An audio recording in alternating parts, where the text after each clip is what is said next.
శ్రీ తెలుగు వాస్తు ఛానల్కి స్వాగతం.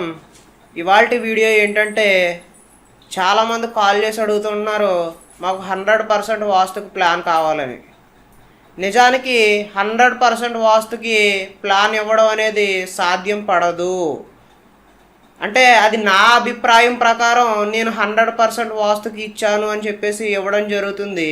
నా వెర్షన్ వరకు అది 100% వాస్తుకు ఉన్నట్టు నిర్ధారణ చేసుకోవాలి. మీకు ఎవరైతే బాగా నమ్మకంగా ఉన్నారో, మీకు ఎవరిని సిద్ధాంతాలు ఎవరు చెప్పేవి అనుగుణంగా ఉన్నవో వారిని మాత్రమే కన్సల్ట్ అయ్యి మీరు 100% వాస్తుకి ప్లాన్ కావాలి అని చెప్పి అడగనవసరం లేదండి. వారికి కాల్ చేసి ప్లాన్ ఇవ్వండి అంటే సరిపోతుంది. ఎందుకంటే ఆ స్థలానుగుణంగా, అదేవిధంగా మీకు ఉన్నటువంటి రిక్వైర్మెంట్ ఆధారంగా, రిక్వైర్మెంట్ అంటే ఏంటంటే 1 బెడ్రూమా 2 బెడ్రూమ్సా, ఆ స్థలంలో కుదురుతుందా లేదా, దానికి అనుగుణంగా సెప్టిక్ ట్యాంక్ ఎక్కడ వస్తుంది, సంప్ ఎక్కడ వస్తుంది, అదేవిధంగా బోర్ పాయింట్ ఎక్కడ వస్తుంది, బాత్రూమ్స్ ఎక్కడ వస్తున్నాయి, ఇలా రకరకాల అంశాలను బేస్ చేసుకుని ప్లాన్ ఇవ్వడం జరుగుతుంది. నేననే కాదు, ఎవరైనా సరే.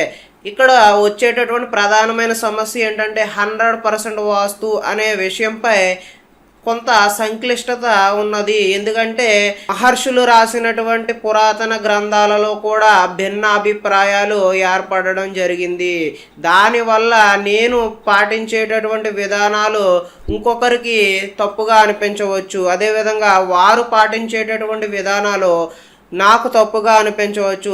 లేదంటే ఇప్పుడు మీరు యూట్యూబ్లో చూస్తూ ఉన్నారు, చాలామంది ఈ మూల ద్వారాల గురించి చెప్తున్నారు, కొంతమంది ఈశాన్య గదిలో సెంటర్ ద్వారం చెప్తున్నారు, కొంతమంది 3వ స్థానం 4వ స్థానం అని చెప్తున్నారు, మరి కొంతమంది అయితే మధ్య ద్వారాలు మాత్రమే మంచివి అని చెప్పి ఇవ్వడం జరుగుతుంది. ఇలా మధ్య ద్వారాలు ఇవ్వడం ఇచ్చేటటువంటి వారు పాటించేటటువంటి గ్రంథం ఏదైతే ఉందో ఆ గ్రంథాన్ని అనుగుణంగా వారు ప్లాన్ ఇవ్వడం జరుగుతుంది. నేను పాటించేటటువంటి గ్రంథం ఏదైతే ఉందో, నేను అనుభవంలో చూసినటువంటి అంశాలు ఏవైతే ఉన్నవో, మా గురువు గారు నాకు చెప్పినటువంటి అంశాలు ఏవైతే ఉన్నవో వాటిని అనుగుణంగా చేసి నేను ప్లాన్ ఇవ్వడం జరుగుతుంది. కాబట్టి నా ప్లాన్ వారికి చూపించిన, వారి ప్లాన్ నాకు చూపించిన భిన్న అభిప్రాయం వస్తుందండి. ఎందుకంటే వ్యతిరేకంగా ఉంటుంది. వాళ్ళు పాటించేటటువంటి గుమ్మాలు వేరు, నేను పాటించేటటువంటి గుమ్మాలు వేరు. కాబట్టి నా దృష్టిలో అది 100%కి లేదు, వారి దృష్టిలో ఇది 100%కి లేదు. ఆ విధంగా చూసినప్పుడు 100% వాస్తు అనేది తప్పే అవుతుంది. మీకు 100% వాస్తుకి ప్లాన్ ఇస్తున్నాము అని చెప్పేసి ఎవరైనా చెప్తే అది నమ్మవద్దు. ఏదైనా బిల్డింగ్ 100% వాస్తుకి కట్టి ఇస్తున్నాము అంటే కూడా ఆ బిల్డర్ని కూడా నమ్మవద్దు. ఎందుకంటే 100% వాస్తు ఎక్కడా సాధ్యపడదు. ఎవరి ఇల్లు చూసినప్పటికీ ఎక్కడో ఒక చోట చిన్న చిన్న లోపాలైనా ఖచ్చితంగా ఉండి తీరతాయి. అదేవిధంగా మనం 100% వాస్తుకి అని చెప్పేసి మన అభిప్రాయం ప్రకారం నేనే ఇచ్చాను అని అనుకోండి, అది కట్టుబడి పూర్తయ్యేసరికి అది 100% ఉంటుందా అంటే కూడా అది ప్రశ్నార్థకమే. ఎందుకంటే మేస్త్రి ఎవరైతే బిల్డర్ ఉంటారో వారు కట్టేటప్పుడు కూడా కొన్ని లోపాలు జరిగే అవకాశం ఉంటుంది. వారు కొలతల్లో మార్పులు జరిగి ఉండవచ్చు. అదేవిధంగా మనం ఇచ్చిన మెజర్మెంట్స్లో కొంచెం తేడా చేసి ఉండవచ్చు. కాబట్టి మనం ఎవరైతే ప్లాన్ ఇచ్చారో వారు రెగ్యులర్గా చూస్తూ ప్రతిరోజు అక్కడ విజిటింగ్లో ఉండి దగ్గరుండి కట్టిపిస్తేనే అది మనం ఇచ్చినటువంటి ప్లాన్ 100% ఎగ్జిక్యూషన్ అవుతుంది. అప్పుడు మాత్రమే అది 100% వాస్తుకి ఉంది అని చెప్పేసి మనం అనుకోవచ్చు.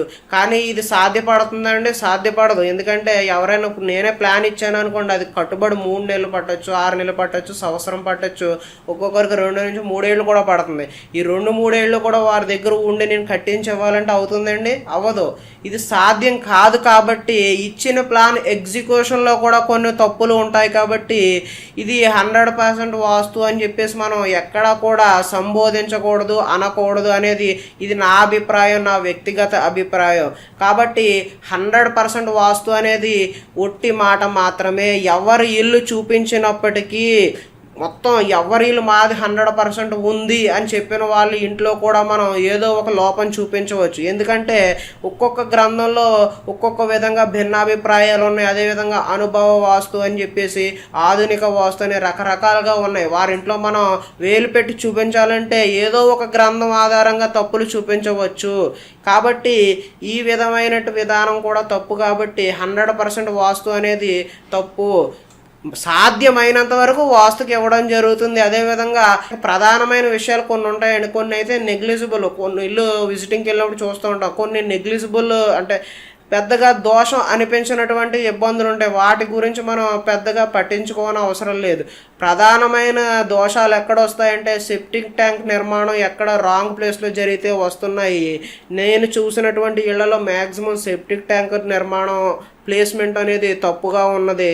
ఎక్కువ గృహాల్లో బాత్రూమ్స్ అనేవి తప్పుగా ఉన్నాయి. నైరుతిలో బాత్రూమ్స్ ఉండడం జరిగింది. గుమ్మాలు పెద్ద సమస్య కాదు. ఇది ఏంటంటే ఉచ్చ స్థానంలో ఉంటే మనకి యోగించడం జరుగుతుంది. ఉచ్చ స్థానాల గురించి నేను ఆల్రెడీ వీడియో చేయడం జరిగింది. ఎవరైనా మిస్ అయ్యి ఉంటే దాన్ని చూడాల్సిందిగా కోరుతున్నాను. గుమ్మాలు ప్రధానం కాదండి. ఇక్కడ బాత్రూమ్స్, సెప్టిక్ ట్యాంక్స్, సంపులు, గుంతలు, వీధి పొట్లు, అదేవిధంగా కొంతమంది పిల్లర్స్ గురించి అడుగుతూ ఉన్నారు. పిల్లర్స్ కూడా గోడలలో కలిసిపోయేటటువంటి పిల్లర్స్ సంఖ్యతో సంబంధం లేదు. అది సరి సంఖ్య, బేసి సంఖ్య అని చెప్పేసి పట్టించుకోని అవసరం లేదు. ఈ ఆధునిక కాలంలో కొంతమంది పార్కింగ్ కోసం వాయువ్యం తెంపుతోనూ ఈశాన్యం తెంపుతోనూ కొన్ని గృహాలు నిర్మించడం జరుగుతూ ఉంది. ఈ విధమైనటువంటి ధోరణి కూడా తప్పే అవుతుంది. కాబట్టి ప్రధానమైన దోషాలు ఏవైతే ఉన్నావో అవి మాత్రం కరెక్ట్ చేసుకుంటే సరిపోతుంది. కానీ ఇలా గుమ్మాల విషయంలో గుమ్మంతోనే విజయం అనే విషయం కూడా ఒట్టి మాటే అవుతుంది. కాబట్టి ఈ విషయాలన్నీ కూడా మీరు దృష్టిలో ఉంచుకోవాల్సిందిగా కోరుతూ, ఎవరికైనా ప్లాన్లు, విజిట్లు కావాలంటే మమ్మల్ని సంప్రదిస్తే రీజనబుల్ ఛార్జెస్లోనే ఉంటాయండి. ఎందుకంటే సామాన్యుడు కూడా భరించే విధంగా మాత్రమే మా ఛార్జెస్ ఉంటాయి. ఫోన్ కన్సల్టేషన్, అదేవిధంగా ఫోన్లో డౌట్లు చెప్పినందుకు ఎటువంటి ఛార్జీలు వసూలు చేయబడవు అని తెలియజేస్తూ, నేను మీ అశోక్ రెడ్డి, వాస్తు కన్సల్టెంట్. ధన్యవాదాలు.